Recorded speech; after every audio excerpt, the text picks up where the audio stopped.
Dimraeth is an upcoming 1 to 8 player fantasy action RPG that drops you into a massive handcrafted pixel art world. If you look at the recent IGN trailer or Splattercat's coverage, the first thing you notice is the visual style. The developers at Mudtek intentionally avoided generic 3D graphics, opting instead for incredibly detailed 2D pixel art that feels like a hardcore combat-focused version of Terraria or Stardew Valley. You aren't just grinding monsters in a vacuum here. The whole hook revolves around surviving an open world, mastering elemental magic, and physically building a stronghold from the ground up.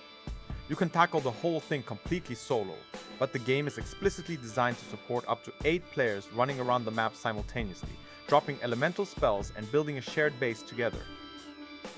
You start by building your hero, and you actually have a surprising amount of variety right out of the gate with 8 distinct races and 6 different classes to choose from. The community is already aggressively pushing for a dedicated necromancer or summoner archetype to be included in those 6, because the ARPG crowd demands complex build crafting. Once you spawn in, the core loop hits you with a mix of action combat and survival mechanics.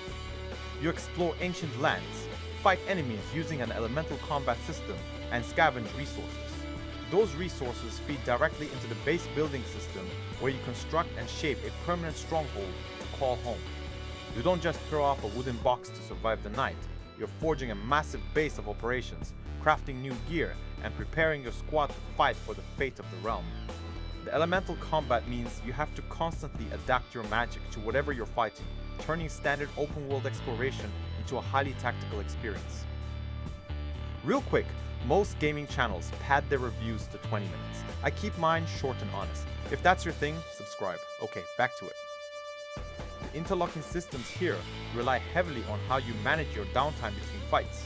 You have the standard ARPG loot grind, where you desperately need unique, impactful drops to make those 6 classes actually play differently.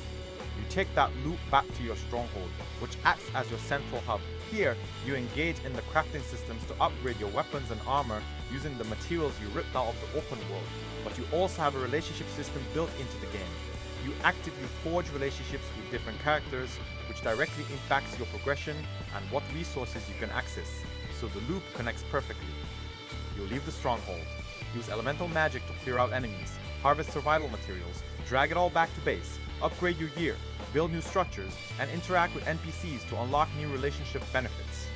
I also have to mention the technical side because early playtesters running 21009 ultra-wide monitors on high-end AMD rigs had 0 crashes, which is incredibly rare for a game this early in development. Now, because this is currently in early playtesting, there are some glaring mechanical issues you need to know about. The traversal speed is painfully slow. When you're just freely exploring the open world outside of combat, your character moves at a crawl. People have made it very clear that the developers urgently need to add a dedicated sprint toggle for exploration.